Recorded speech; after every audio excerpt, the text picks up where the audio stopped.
I'd like to introduce you to one of my good friends and someone that I consider to be a mentor.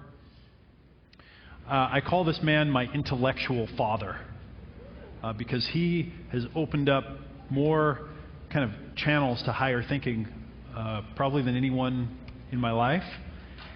I quote him multiple times a week in just everyday conversation, just kind of giving him attribution for things that I've learned from him. His name's Wyatt Woodsmall.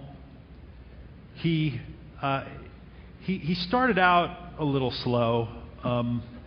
He got a PhD in philosophy from Columbia.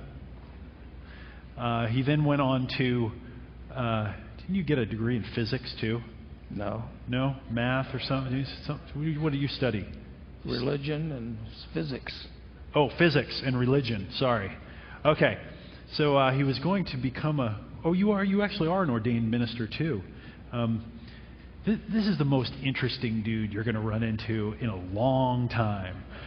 He travels the world now teaching neurolinguistic programming, modeling. He does consulting for large corporations. And what if you just said to me, what's Wyatt great at? Wyatt is great at wisdom. Okay, so if you're defining wisdom, you're trying to figure out what does wisdom mean, listen to how Wyatt communicates. He's got the most kind of like powerful meaning per word of just about anyone. You might even want to like just kind of stretch your hand out and get it ready for some Olympic athlete writing, because you're going to be taking some serious notes here. Wyatt is also great at mapping expertise inside of experts and then taking that expertise and codifying it and explaining it to other people who can then take it and use it. Wyatt is where I learned really about learning how to learn, and even the higher levels, which he'll talk to you about as well. Please give a warm welcome to Wyatt Woodsmall. Thank you, thank you.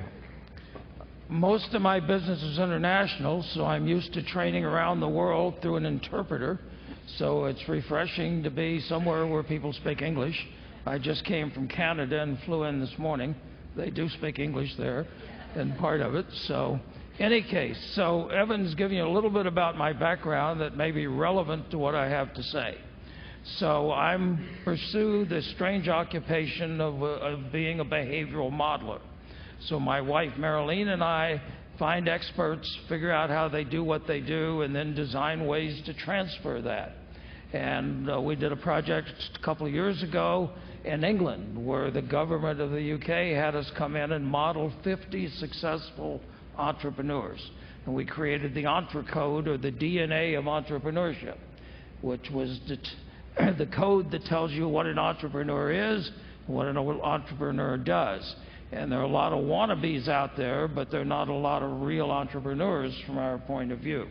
So we'll talk more about that later on in the program. Also, I'm very passionate, as you will find, about learning. If you want a passionate expression, then go to the web, and we did TED Talk Sin City, and I've got a diatribe on there about the diseducational system and what we need to do about it.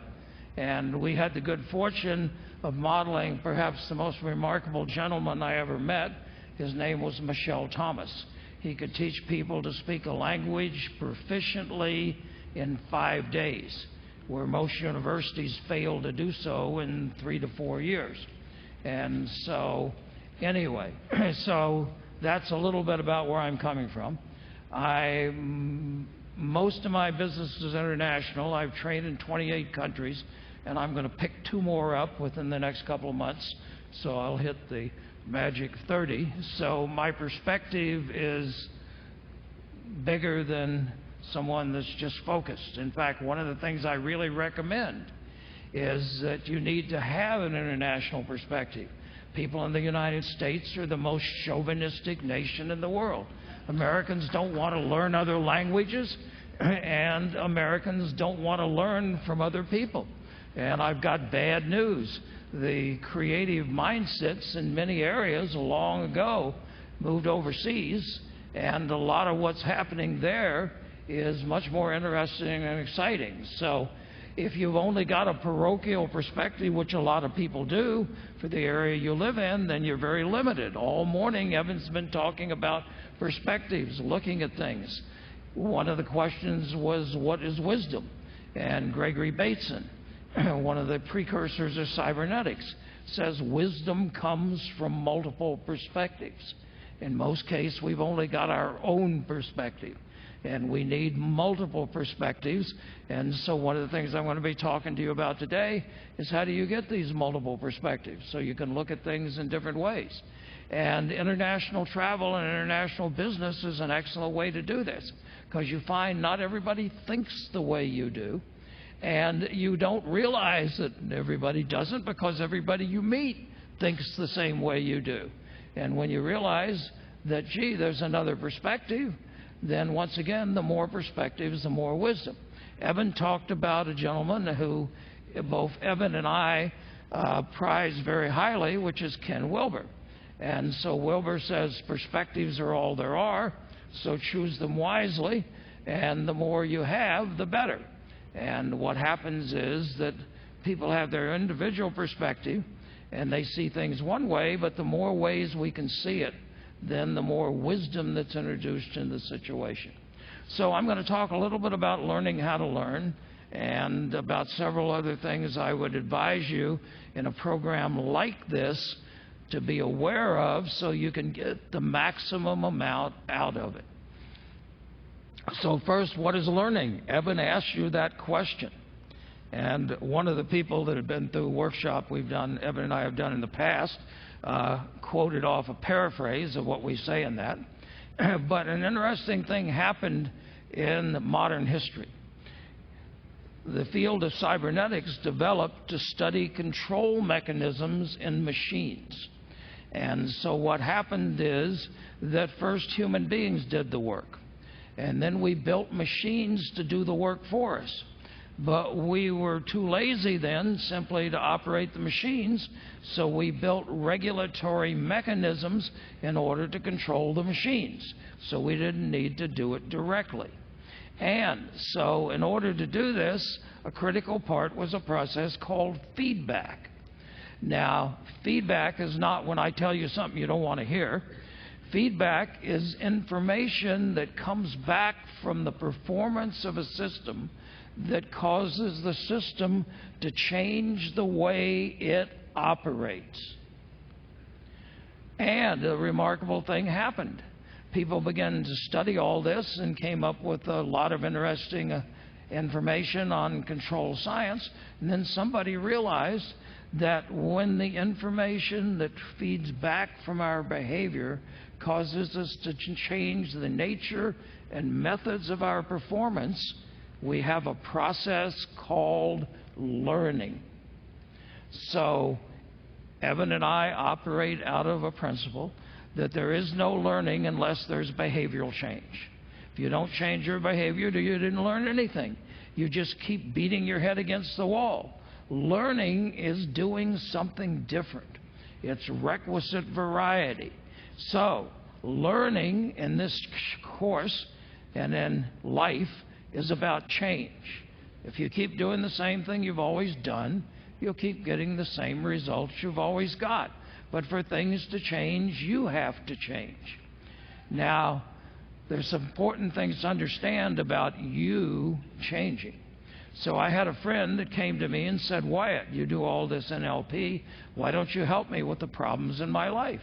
And I said, well, did this happen to you and did this happen? And she looks at me kind of sheepishly and said, did you have anything to do with that? And I said, far be it from me to get involved in your life. And she says, no, I want help. And I said, great. What do you want? And she said, oh, good, you're going to help me. And I said, what do you want? And she kind of got a little flustered. And finally, I said, I can't help you unless I know what you want. I'm good at helping you get what you want, but you have to decide what you want. So she said, oh, great, you're going to help me. I want this, this, and this. And she came 3 things. And I said, great, wonderful. And she looks at me like there's got to be a catch-22 here.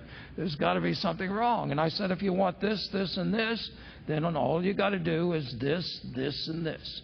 And her face kind of fell, and she looked at me and she said, but I can't do that. And I said, why not? And she said, because that wouldn't be me. And I said, precisely, you're absolutely correct. That wouldn't be me, and that's what change is about. You could either stay the way you are and have the problems you got, but if you want to get rid of them, you got to become not me. Change, growth, it's all about becoming not me. Now, there's bad news, as Evan's been telling you. People have figured out ways to manipulate you and control you the way you are, and they don't want you to be empowered. They don't want you to become not me. So the thing Evan and I would invite you to do during the next 5 days, starting immediately, is become not me. And there's certain advantages, and not just be not me, but there's certain ways to go about being not me. So the thing, if you want to change something, then cybernetics, we've discovered, and from studying systems, that in any system, the element with the greatest flexibility behavior is going to control the system. The technical term is requisite variety, and only variety can control variety. So what you need to develop is requisite variety. And the evidence you're going to be doing that is the people that meet you here that don't know you are going to think you're crazy. So I invite you to become systematically outrageous. Not just outrageous, but systematically outrageous. So that you're going to do crazy things, and crazy people have more fun. And they have tremendous personal freedom because you can do anything you want. And people go, he's crazy, she's crazy anyway. So you can get away with anything. Your problem is you're so stuck in your model of who you are that everybody around you, if suddenly you deviate one way, what's wrong? You're not being yourself today. Well, that's a good thing. I invite you to stop being yourself, to become not me, and to expand. So, become not me. Now, what is learning? So, there's 2 ways and 2 dimensions we need to look at. One is not everybody learns the same way. Not everybody learns the same way. David Kolb, the Harvard psychologist, did research and developed what he called learning styles and published a lot of information on it. And he found that people learn by asking 4 different questions. Why, what, how, and what if. And this is a model that I use and that Evan uses, and it's a powerful way of communicating anything. So first, why? You've got to get people inspired. These are the salesmen of the world. These are the preachers of the world. These are the motivators of the world that reach out and touch your heart and move you into action. So first are the why people. Next are the what people. These are the ivory tower intellectuals of the world. They don't care whether it has any application to something. All they're interested in is the theory, and don't mess up my theory with some horrible application of it. So they're out there. And the next kind of people are the how people. They're the ones that are the technicians of the world. They take the theory, they apply it to produce tangible results. And the last group of people, which I see a lot of in this room as I look around, are the what-if quadrant.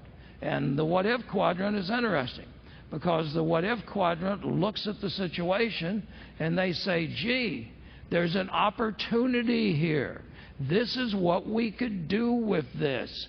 This is how we could use it in the world. This is how we could apply it. This is how we could build a business. When my wife Marilyn and I did the modeling project in England on entrepreneurship, we found that 85% of the people we talked to were 4th quadrant learners. And for them, they didn't care about motivation. They were motivated and they could hire salesmen. They didn't care about the what. Scholars are cheap, so they could hire some expertise, what they needed, and they could hire a raft of technicians, and they were the ones that organized everything, and they were the ones that made the money. So if you're a fourth quadrant learner, you need to realize you learn differently than most people, and your interests are different than most people. You're about results. You're about producing tangible results in a world, and that's where your focus is. And you'll try different things to find out what works. And Eben is going to be giving you incredible insight over the rest of the training about what works and what international best practices are to do things. So you should be in seventh heaven as far as learning how to do things. Because entrepreneurs don't go to business school. They don't read business books. They don't write business plans. They get out and do it. Most of them have worked in an industry for 10 to 20 years.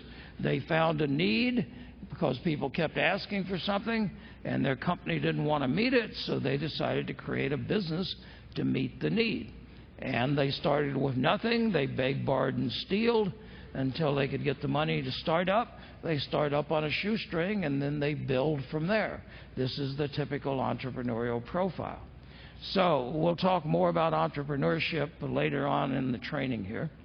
The second dimension we can look at to learning is what we call, or what Gregory Bateson called, logical levels of learning.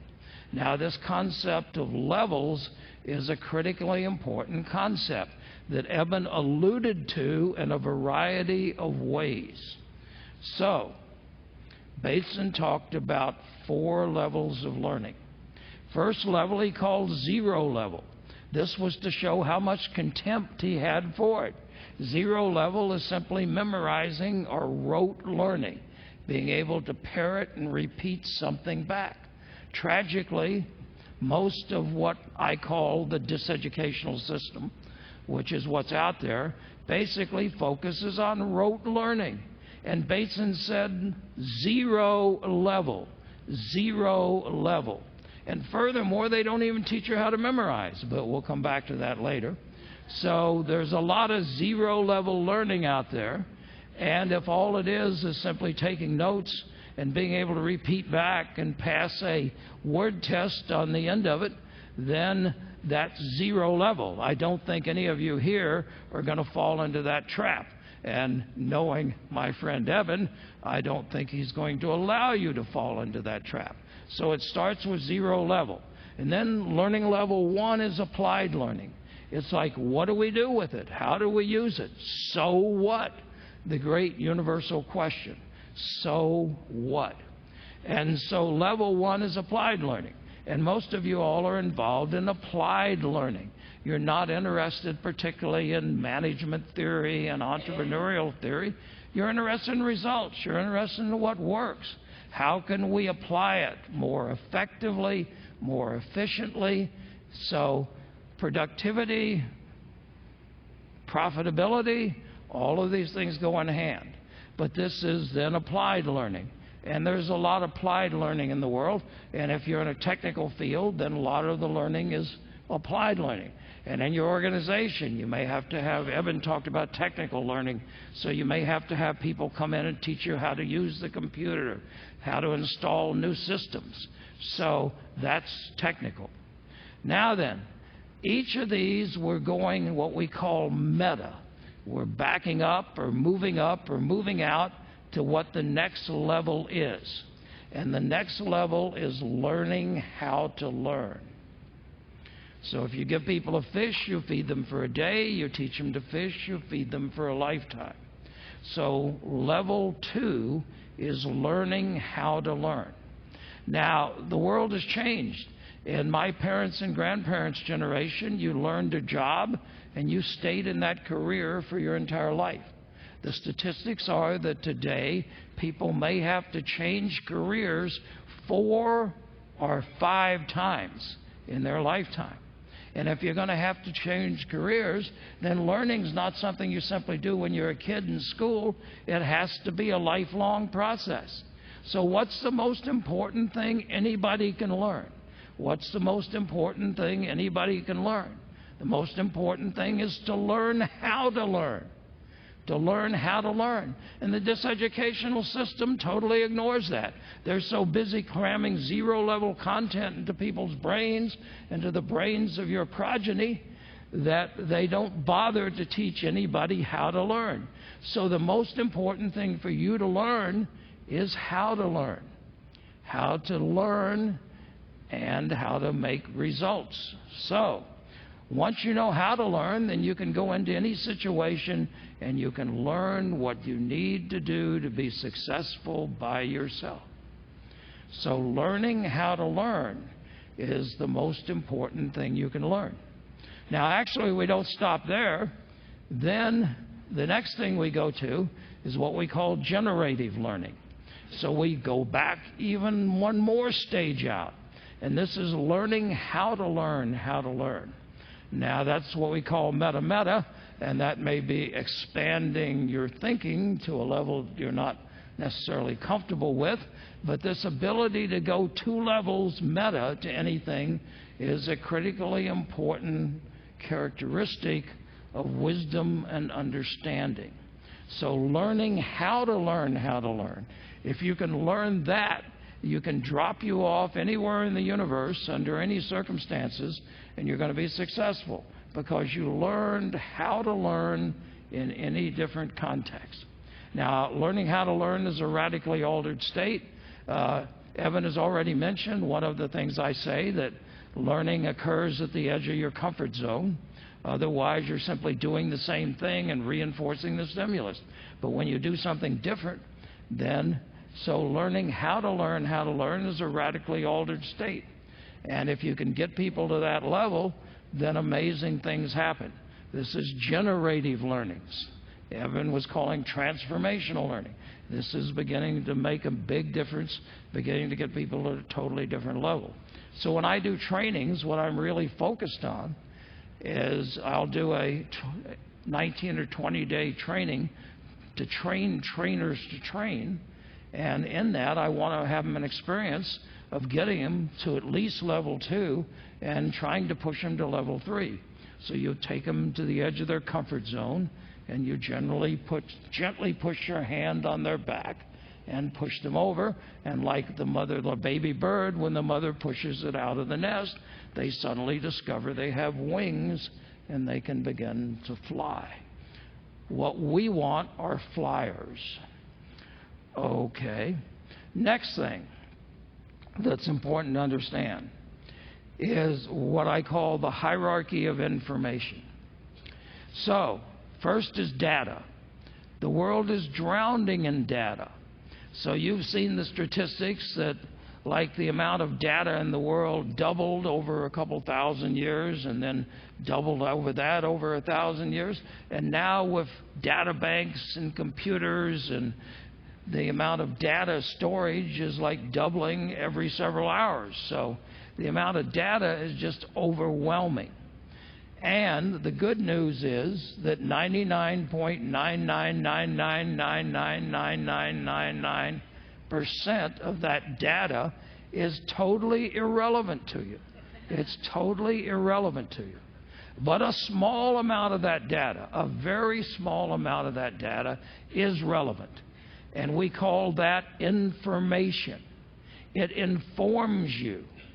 Now, in order for it to inform you, and this is the critical piece, you need to know your outcome.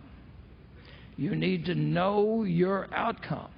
If you don't know your outcome, you've got no way to transform data into information.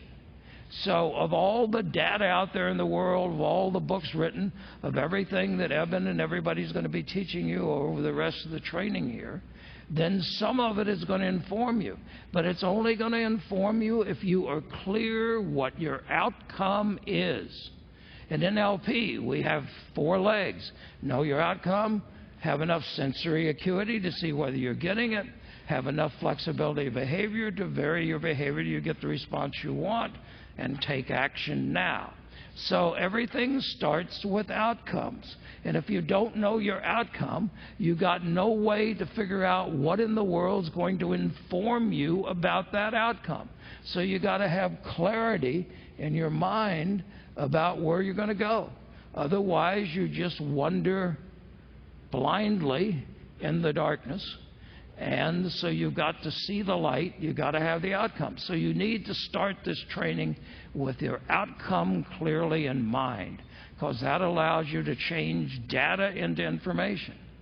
Now, organized data is knowledge. Organized data is knowledge.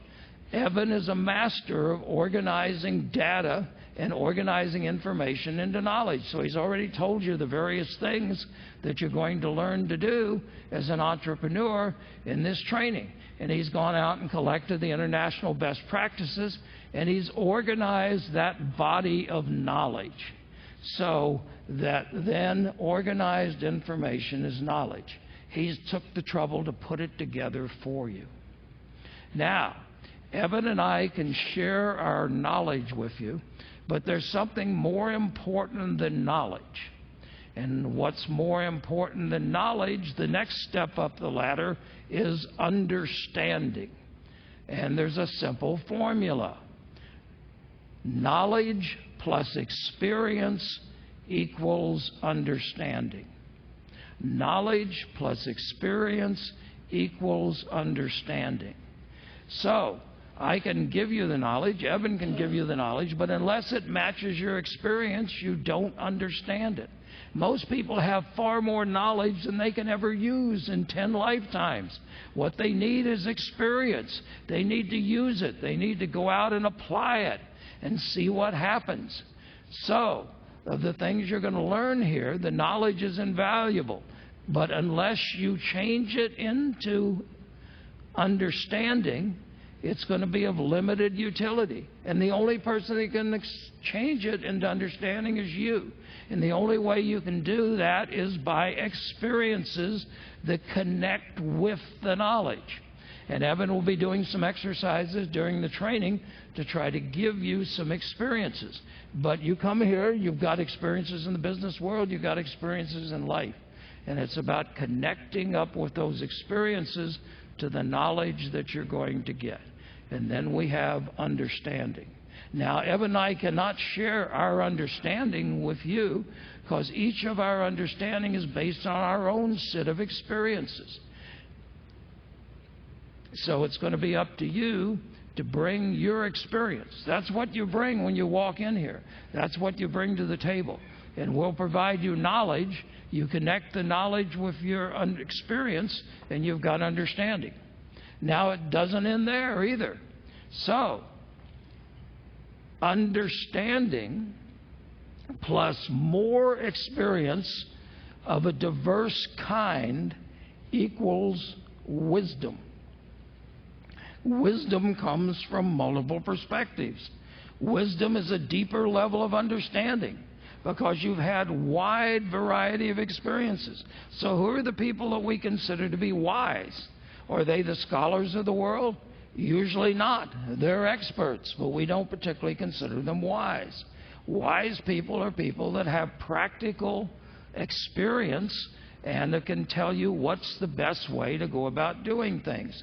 They see things from a bigger perspective, from a wider perspective, and from multiple perspectives because they got multiple experiences.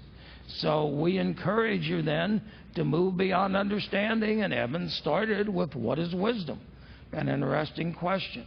So wisdom comes from multiple perspectives, and wisdom comes from taking understanding and adding more and more experiences in.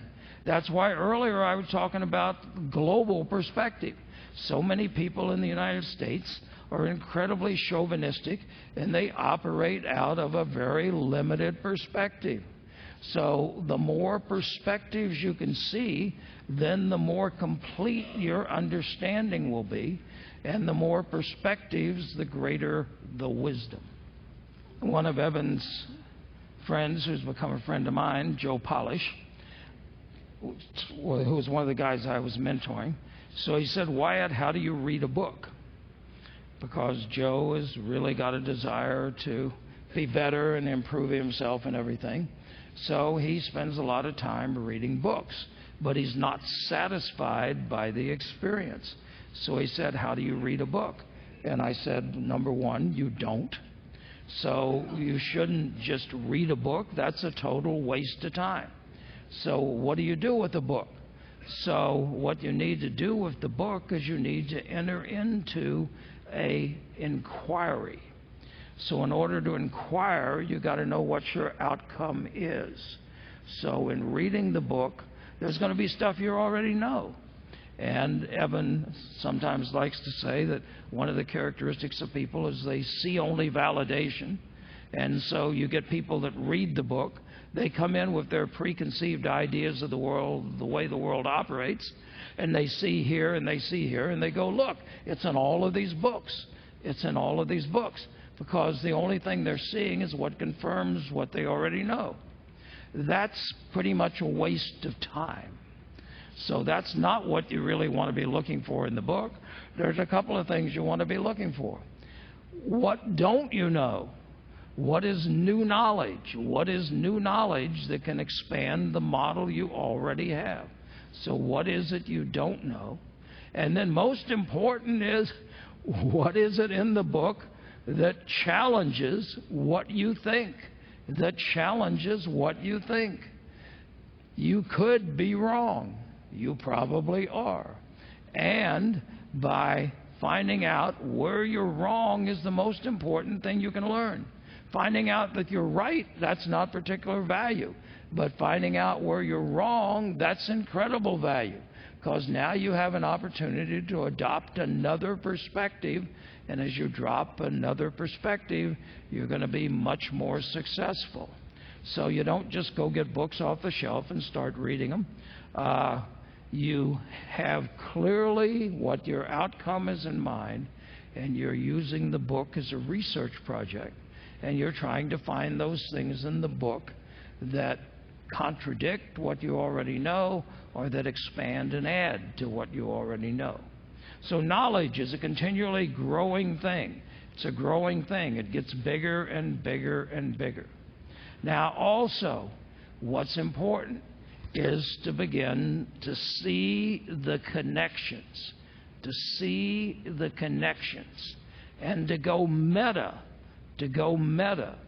So content, once again, simply memorizing and being able to repeat back content is zero-level learning.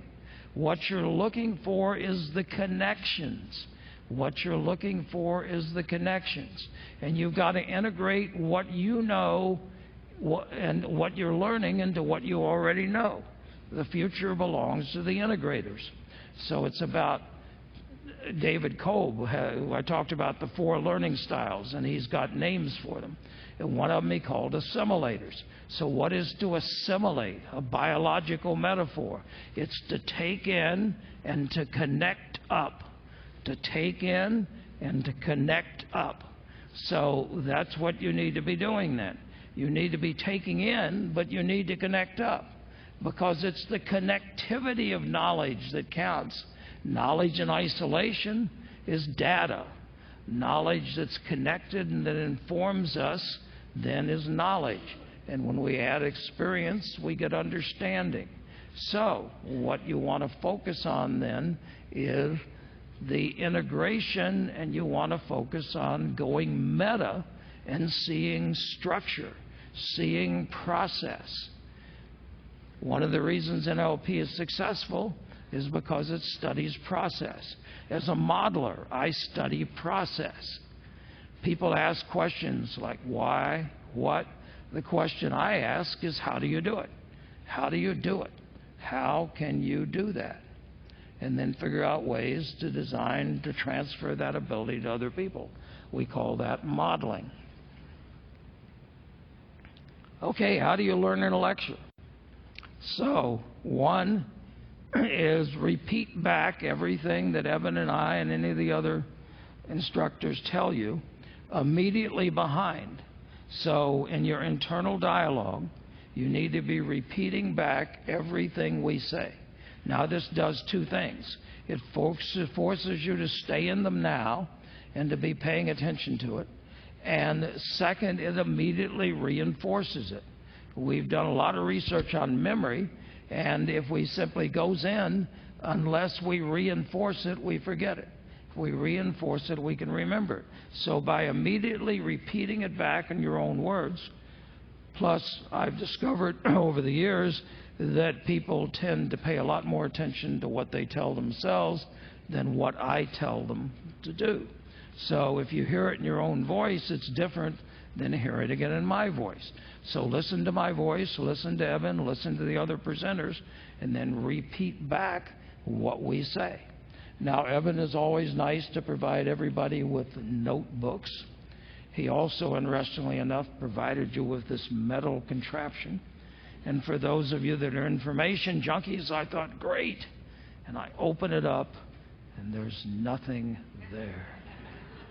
Now, there's probably a metaphor about that, and there will be handouts that you'll be given, and from time to time, and you can put those in the metal monster. In the meantime, you've got your journal, and you're taking notes. Some of you are, most of you are. So now, most of you are taking linear notes. A few of you are doing mind maps. And mind maps focus on the connectivity of knowledge. So those of you that are getting linear notes may be able to go back and reproduce what Evan or I say, but those of you that are taking mind maps are tracing the connections to start with. It's a different way of seeing. It's a different way of understanding. So I would actually urge you then to learn to do mind maps. Because you see, the problem is we get sucked into content. We keep thinking content is important. In neurolinguistic programming, one of the things that is continually emphasized is the difference between content and process, and that we need to focus on the process, and the content's not important. So if somebody comes to you with a problem, then they want to tell you all about the problem, and they want to talk. And it's largely a waste of time. What is important is how do they do the problem? How is it possible that millions of people on the planet have similar experiences to what they do, but for them it's a problem, and for everybody else it's just life? So I want to know how you do the problem. And in order to do that, then I can't get sucked into the content. I can't get sucked into the story. But we've been brainwashed from childhood to believing that content is where it's at. In most cases, you don't need the content. You need to go meta to it. You need to see the big picture, and then you need to go meta to that. So if you're going to take notes, then that's nice. And what you want to focus on in the notes is, first, if you never read them, then that's of limited use. I found that I take notes, I remember more. I don't go back and read the notes, I must confess.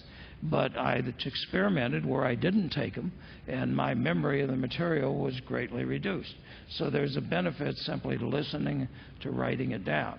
Now, it helps to have some kind of notation system for yourself, because some of the things that Evan and I are saying resonate with you.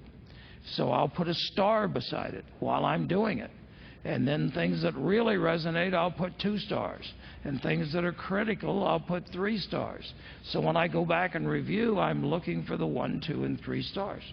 And then certain key words I'll underline so I can quickly come back to those. So Evan was talking earlier about, I forget his exact word for it, but it had to be to do with like the terminology you're using. So words are labels. Words are labels. And the map is not the territory. And words are simply labels for a speaker of a language. They do not represent the thing, although people fall into that kind of trap of thinking. So, and it gets even worse. So there's a gentleman named Korzybski, who was an interesting guy. He was a Polish nobleman in the period between the Great Wars, and he went into mental hospitals and started writing down the verbalization of mental patients. And when Hitler started coming to power, then he started analyzing Hitler's speeches, and he got very upset because it was evident from the language that it was the same kind of language that he was finding in the mental patients in the mental hospital. And so he managed to get out of Poland before the war. He came to the United States, and he created a discipline called general semantics. And general semantics has to do with the way we use words. So semantics has to do with the meaning of words, and syntax has to do with the grammatical structure. So that in dealing with words, that if you were a grammarian, which most of you are not, and you in fact went on to become entrepreneurs because you didn't like mathematics and you didn't like pedantry, and you certainly didn't like your English teacher giving you all of this grammar. What happened is the Greeks invented grammar, and for thousands of years everybody's been trying to force all of language into the Procrustean bed of Greek grammar, and it doesn't fit. Michel was able to teach people to speak a language proficiently in 5 days because he ignored what the grammar books, and he focused on how people actually spoke. And so you didn't learn grammar. He never taught anybody grammar. Furthermore, when he started asking about the grammatical terms, people didn't know what the hell they were. So he asked them what a verb was. And they gave him a definition. And he says, well, what about, is the verb to be? Is the word to be, is that a verb? And they said, well, no action, so it can't be a verb. So anyway, there's a lot of half learning we do that creates a problem. But the reason I'm talking about this and where I'm going is then that what we do is we use language to fix the world. Korzybski called it time binding.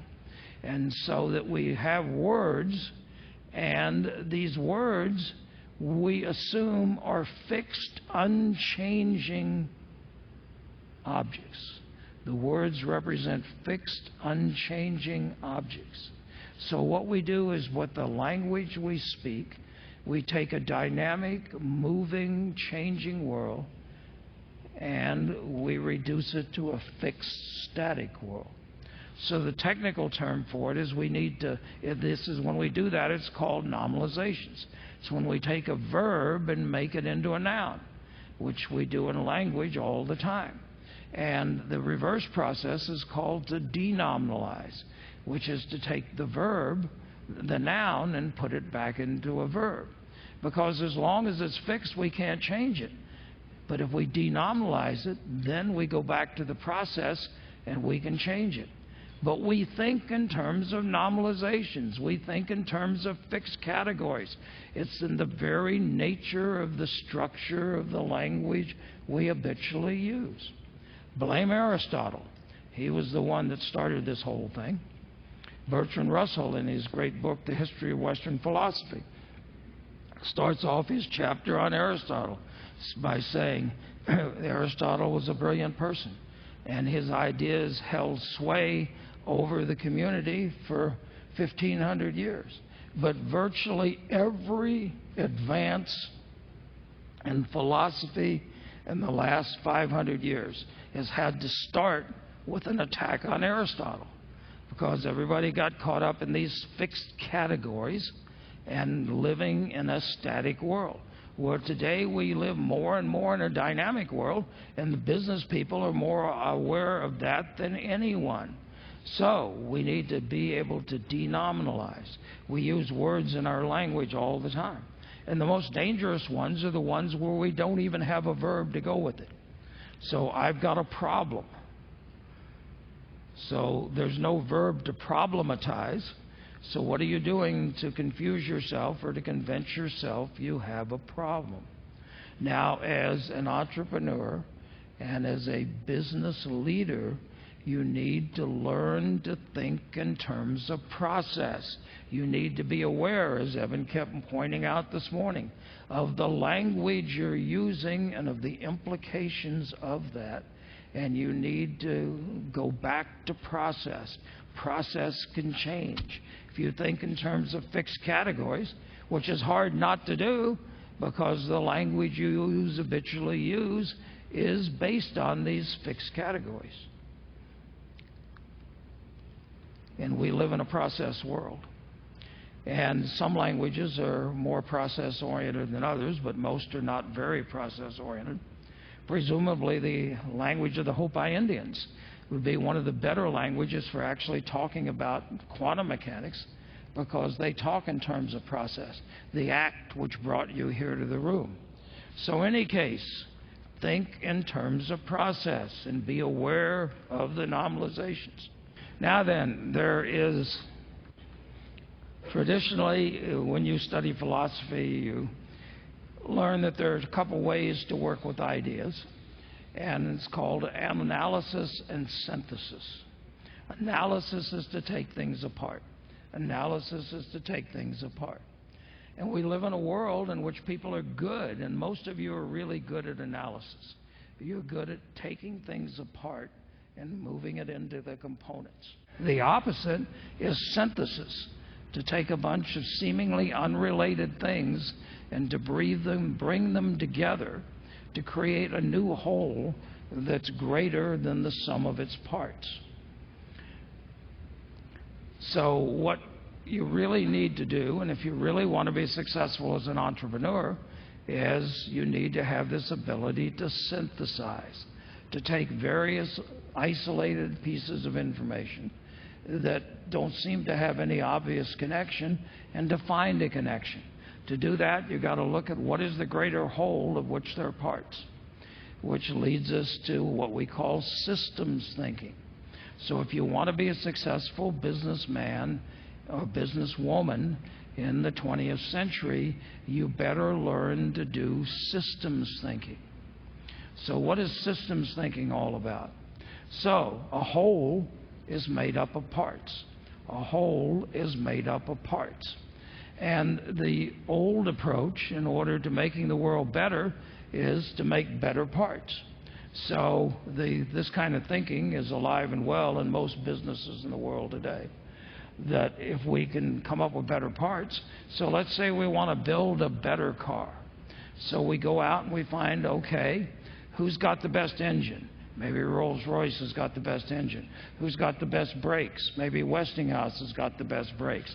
Who's got the best left tail light? Maybe Toyota's got the best left tail light. So we find the best of every piece of a car in the world, and we bring them in the room and we put them on the floor here. Now, do we have the best car in the world? No. We got a heap of junk. We got a bunch of pieces that don't fit together and don't work together and not a car. But it's amazing how organizations and some of the brilliant ideas that so-called consultants come up with. So one of the flavors of the month that's been popular off and on is what's called benchmarking. So we'll go figure out what our competition is doing. We'll figure out how they do it, and then we'll copy it and we'll do it the way they do. The world doesn't work that way. We end up with a heap of junk. We need to figure out how to get things to work together. And if we want to increase the effectiveness and the efficiency, it's not by improving the components. It's by improving the interaction of the components. So what we need to be focused on continually is on interaction, is how things fit together. And so that this then is going to be the key. So in your own business, you need to understand the system you're operating out of.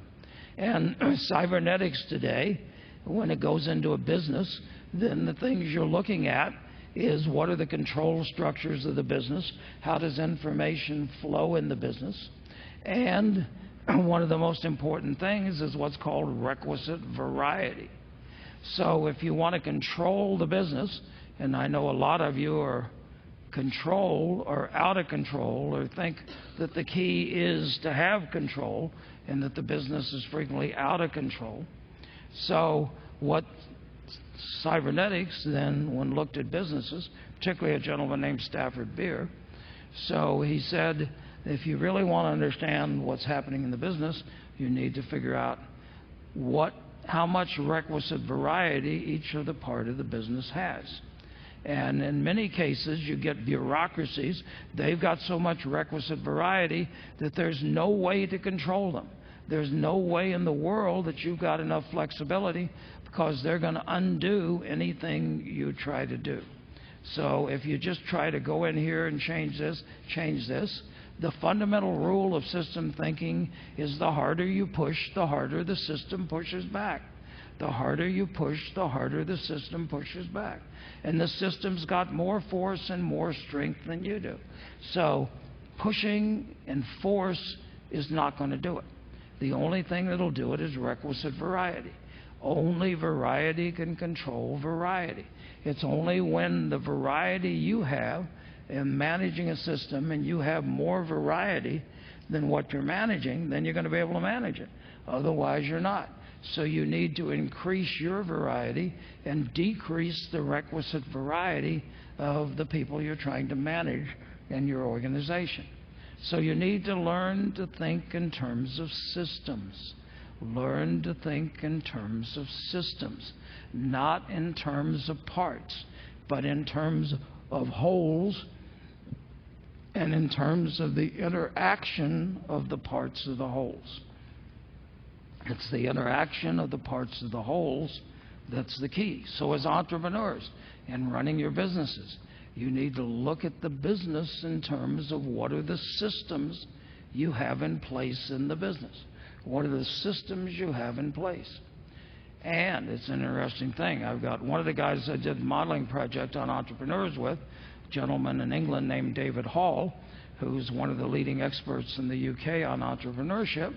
And he said he can go in, makes a blanket claim, he can go in to any organization and he can increase effectiveness 10 to 20% overnight. 10 to 20% overnight.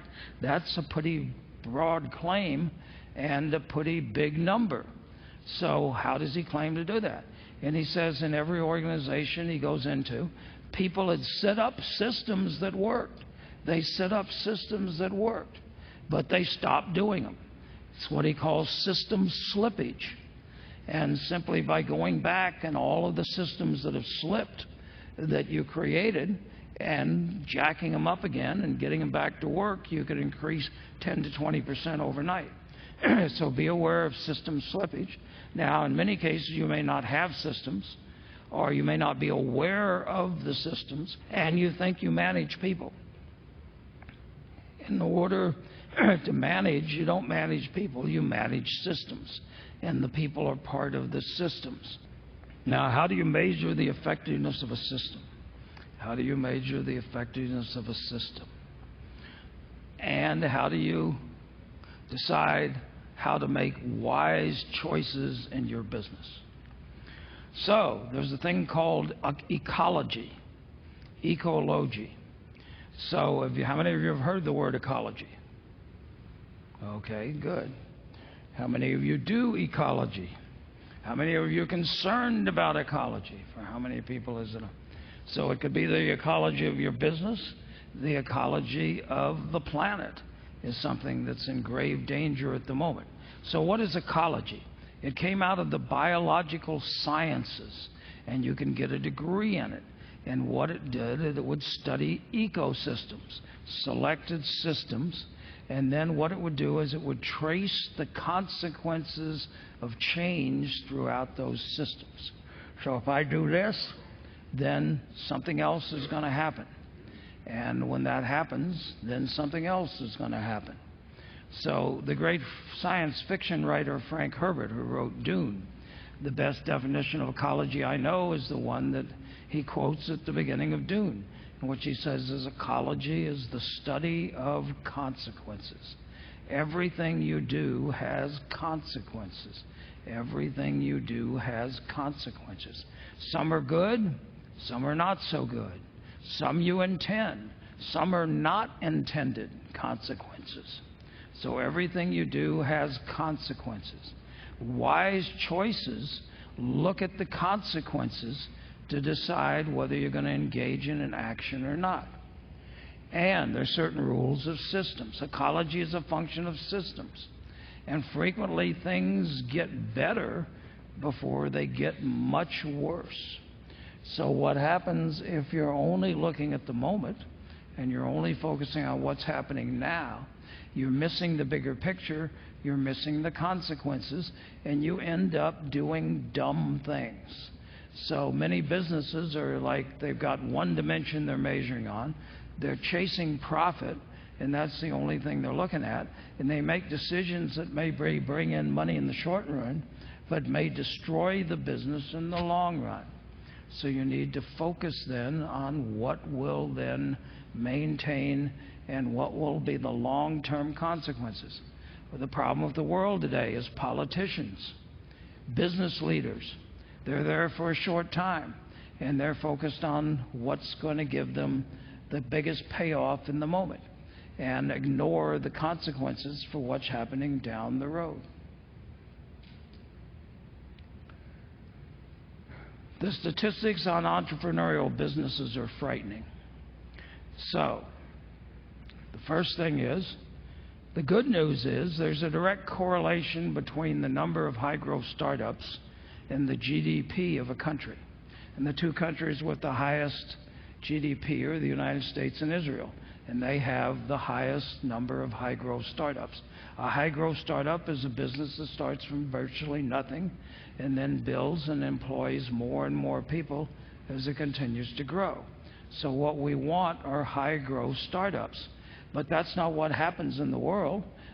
The bad news is that most businesses cease trading within 3 years.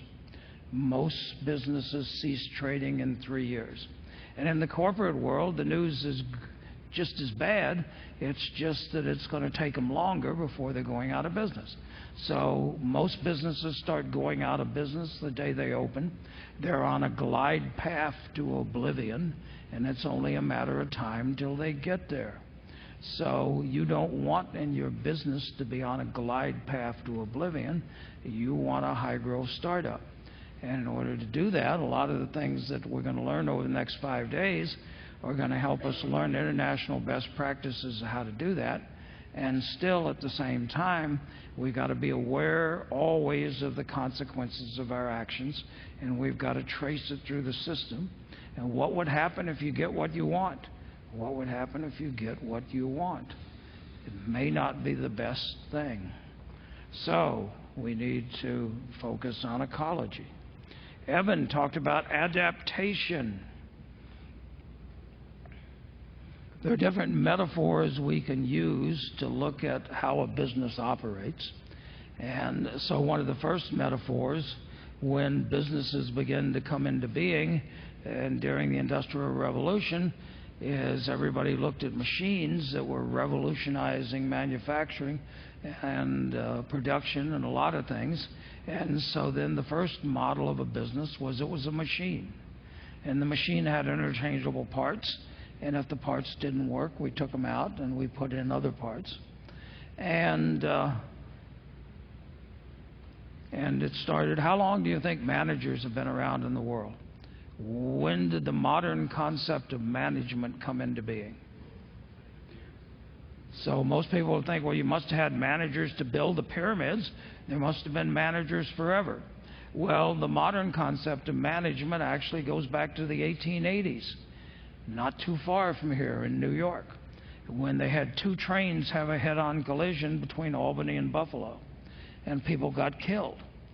And so, of course, they asked the question that's always asked, who's to blame? And so what was disconcerting is they couldn't figure out who was to blame so that they could find that individual and punish them, and then everything would be okay. Of course, the cynical version of this is we need to find out who is guilty, and then, of course, the people that are not guilty then use that person as the scapegoat for the real guilty then. And anyway, you got the idea. So, going back then, so the railroads ran into each other, and the state legislature said this is no way to run a railroad. So we got to figure out how to run the railroad. And so they said, well, who has the best organizational structure? And they looked around and they decided the Prussian army was who we should model management on, and we should adopt the managerial structure of the Prussian army. So then they created people to run the railroad they called managers. And their job was simple, to make sure the people under them had no derelictation of duty. And they were doing what they were supposed to be doing, and if not, they needed to be punished. So this is how modern management came into being. It was all about power initially. We've moved on quite a bit since then. So we're talking about then, so in your business, in your organization, how are you deciding what you're doing? And if you're looking at it as a system and you're tracing the consequences of any change throughout the system. Now, the next metaphor that began to emerge about a business is it was a biological organism. A biological organism. And so you didn't just have parts you could take out and replace. And then there became awareness that the organism does not exist independent of the environment. The environment the organization in is critical. And unless we understand the environment and how the environment is changing, we're going to have a problem. So one of the reasons the businesses are on a glide path to oblivion is because the world they're operating in is changing, but they're not keeping up with those changes. They're not keeping up with those changes. Now, the technical word for this is called adaptation. Evans already mentioned it this morning. So you have to be able to adapt. We need adaptive thinking. We need adaptive management. As an entrepreneur, you have to adapt to changes in your environment. And if you don't adapt, you become extinct. Once again, the biological metaphor. If you don't adapt, you become extinct. Now, you don't want to become extinct. You want to be a high-growth startup. And so, therefore, you've got to be constantly monitoring the environment. So Stafford Beer created a very valuable model for understanding an organization. He called it a viable systems model. And you had the inner eyes and the outer eyes. So the inner eyes are focused on the business to see what's going on in it. But the outer eyes are focused on the environment out there to see what in the environment is changing that's going to impact the way we're doing business now. And so we can adapt to changes. So if we're not aware, if we're caught off guard, then we may not be able to adapt and we become extinct. Now, we don't want any of you to become extinct because we want you to go home and tell everybody what an incredible experience was so that you'll bring them back to the next transformation of this training, and there'll be even more people there.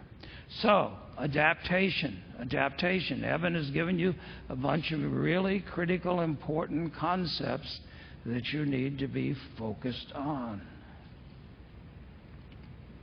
Now, we were talking about learning at the beginning, and one of the keys to learning is memory.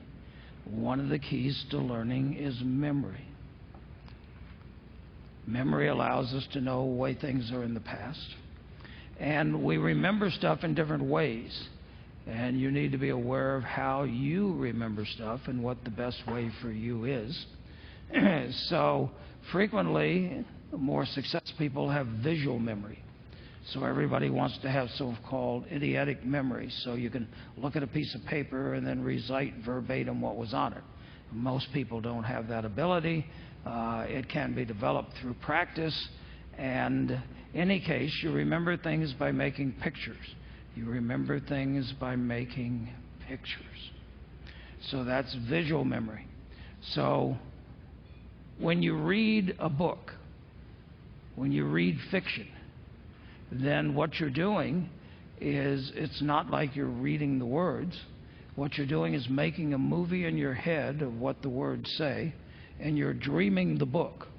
So if you're reading fiction, you don't want to be reading, you want to be dreaming. You want to be making a movie in your head, and while you're reading the words, you're not even aware of the words, you're aware of the movie because you've figured out how to translate it. Now then, if you want to remember things, there's a simple rule. If you want to remember it, Get it into a picture. I'm letting you in on one of the great secrets of the universe, and it will really help you, and it will help any kids that you are going to bring into this world. And so the secret of memory is not in memory. The secret of memory is not in memory. It's the ability to construct pictures out of what you're reading. So it's in construct, it's not in memory. They took people in a room, they showed them one slide, a picture, every 5 seconds for 8 hours for 2 days. A lot of pictures. And then they brought them back in the third day, and they showed them pictures again for 8 hours. Half of them they'd already seen, and half of them they'd never seen before. And all they had to do was push a button if they'd seen it before. People had a 99.98% ability to remember a picture that they'd already seen. So if you can get it into a picture, then you can remember it. So be trying to take what you're learning, make movies in your head, make pictures out of it. Make pictures, not just words, but make pictures. So that's going to be one of the keys. We also do have an auditory memory, and trying to remember digital information, try memorizing nonsense syllables. They've psychologists having nothing better to do except pester college sophomores. Go get a bunch of volunteers and pay them $5 an hour to experiment, and then they have them sit around and memorize nonsense syllables. Nobody does a good job memorizing nonsense syllables because there's no meaning connected with it.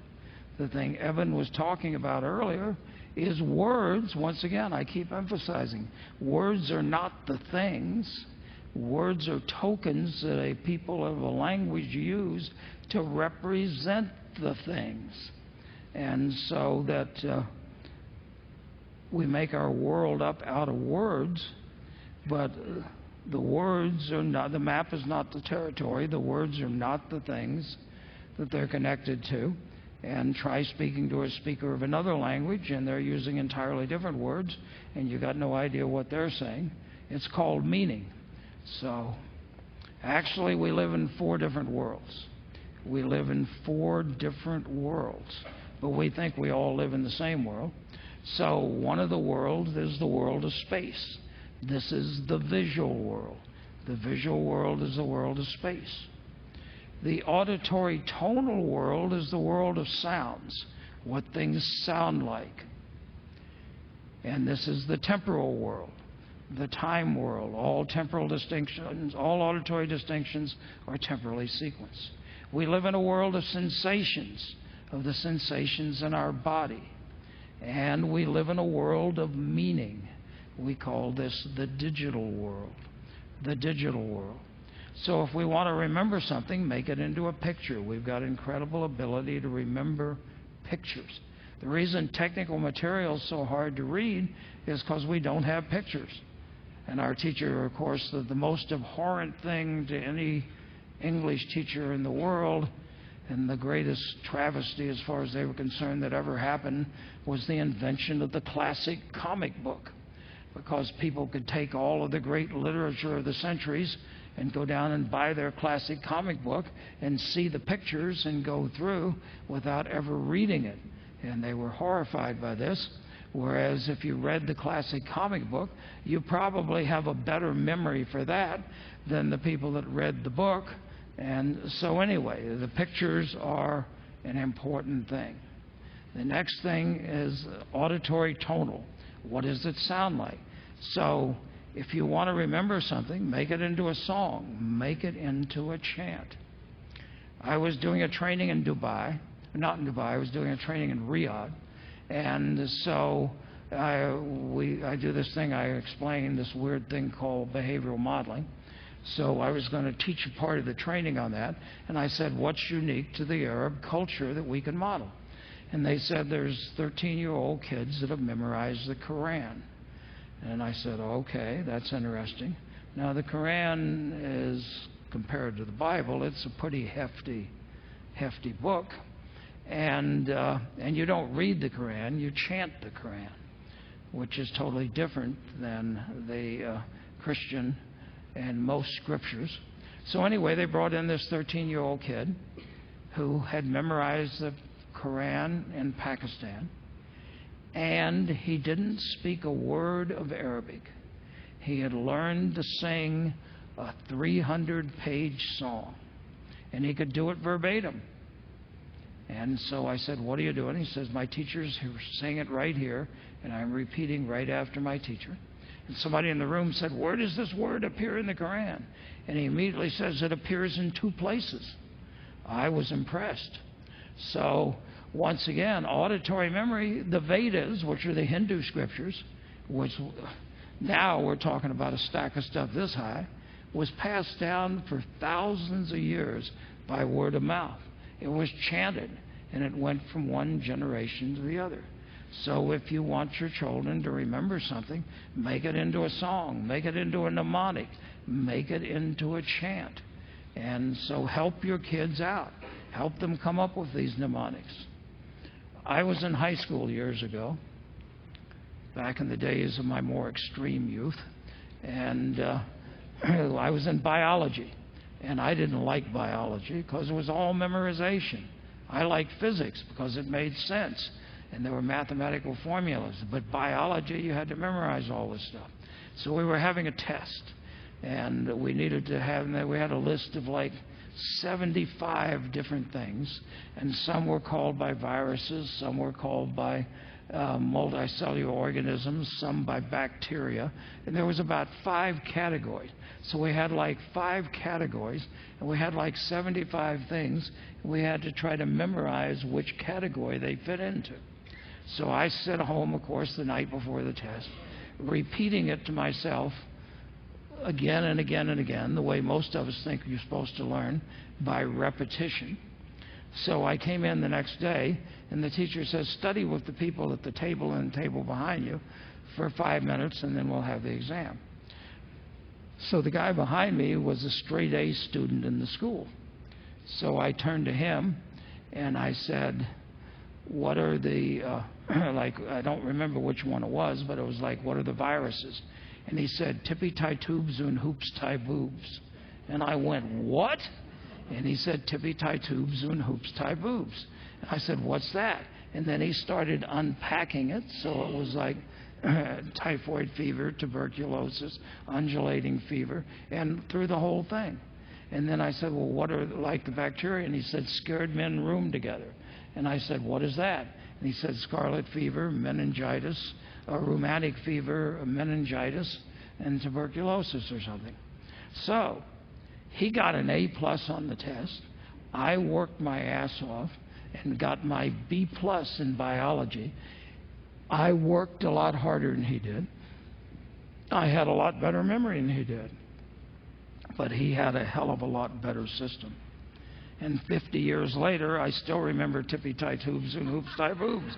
I don't remember exactly what it was all associated with, but I can remember that. So if you want to remember something and you want to help your kids remember it, then make it into a mnemonic. When I was in the 8th grade, I was the only, I was in the 9th grade. I was the only student that knew all the presidents of the United States in order. And the only reason I'd done that is because during the summer when we were on vacation, my father had taught me a little limerick that his father had taught him. Warshad, Jeff, Mad, Moad, Jack, Van Artai, Pote, Phil, Purbu, Link, John, Grand, Hagar, Cleave, Cleve, Macro, Ta, Will, Who, True, I. And that was Eisenhower was president then, and then I would have to add to it to bring it up to date. And so I could give all of the presidents in order. Nobody else could. And why I didn't generalize from that, I don't know. But so once again, mnemonics are a powerful way to remember things. So if you want to remember stuff, make it into pictures, make it into mnemonics. Trying to remember digital information is extremely difficult. Or if you are a more physical person, then you make it into a dance. You make it into a dance and make it into a series of movements, which incidentally is the oldest memorization strategy we know, which was how the Greeks memorized their speeches. So all of you have heard the expression, in the first place, in the second place, in the third place. Well, a lot of these expressions we hear, we assume are simply metaphorical, whereas in reality, that they are absolutely literal. So what the Greeks would do is they were going to memorize a speech. They would go to the first place in their home. They would rehearse what was associated there. They'd go to the next place, rehearse what was there, go to the next place, rehearse what was there. And when they got ready to do the speech, they'd go in the first place, and in their mind they'd go to where they'd rehearsed it and connected, and then they'd go to the next place, and in the next place, and the next place. So these are little tricks that if your child knew them, they'd be more successful. If I had known them, I would have had a lot less pain and agony in my life. And if you know, then are going to help you to begin to remember things that you need to remember.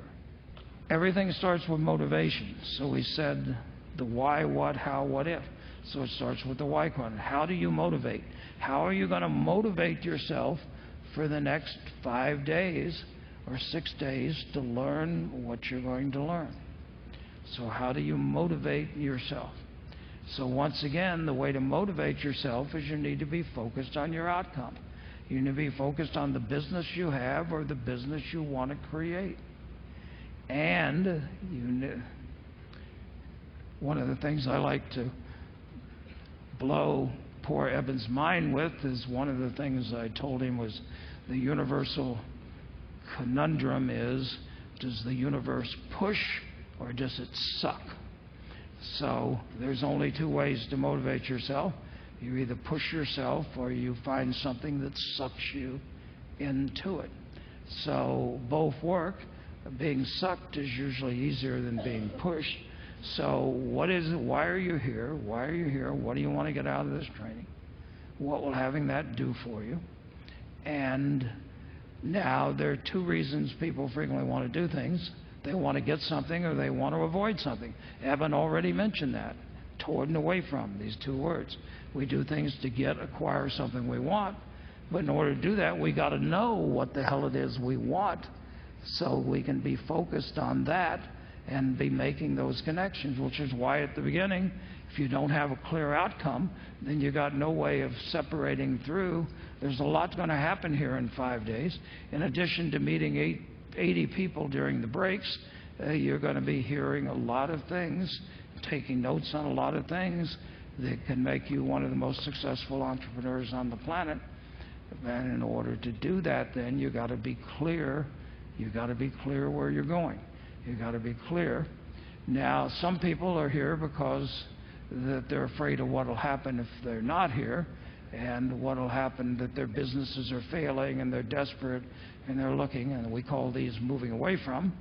Both work. It's just that the move away from is a little more stressful, and the moving toward is a little more helpful. Now then, one of the last thing here is when you leave the training, people, when you go back home, are going to want to ask you, well, what happened at Eben's training? So I want you to just do this a minute. So everybody stand up a second. Okay, I want you to turn around. Close your eyes. Open your eyes. Touch yourself on the forehead. Hit yourself here. Okay, sit back down.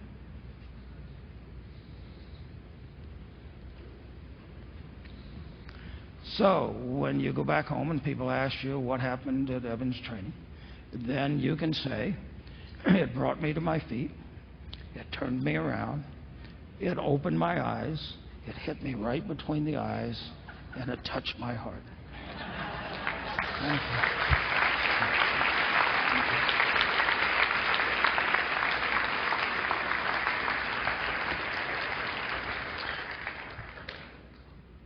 Okay, so quick tip here, kind of going meta, looking at the strategy that Wyatt and I are using. What we know is that to really help you get to the next level, that collectively we have to let go of who we used to be. have to loosen our grip on that. And one of the ways that we do that is something that they do in NLP and hypnosis, which is helping to redefine who you think you are. And we're going to work at a very deep level here by redefining what it means to learn, what it actually means to learn. And so something to take with you when you're working with other people, persuasion, working with people that work for you, particularly when coaching, facilitating, helping people to transform. It's important in the beginning of the process to help them, again, loosen their grip on the way they think the world works, loosen their grip on their beliefs, loosen their grip on their identity. So a lot of what we're doing here is redefining ourselves, redefining the words, the pictures, the ideas that we use, that we attach to, that we consider to be us. I like what Wyatt says, which is learning how to learn, or meta-learning, is a radically altered state. When you're doing it, it doesn't feel like other types of learning. And a lot of it is uncomfortable because intuitively your system is saying, I just wanted you to give me the headline. I didn't want you to try to change who I am. That's uncomfortable and weird. And what I and Wyatt and some of our other teachers would say in response is, I know it's challenging, I know it's not super comfortable, but for you to take the headline and have it really work for you in your business and in your life, you also have to go to the next level. They go hand in hand. So you're going to get both. You're going to get the best headlines, but you're also going to get the other things that allow you to, kind of pull up your anchor and move on to the next port.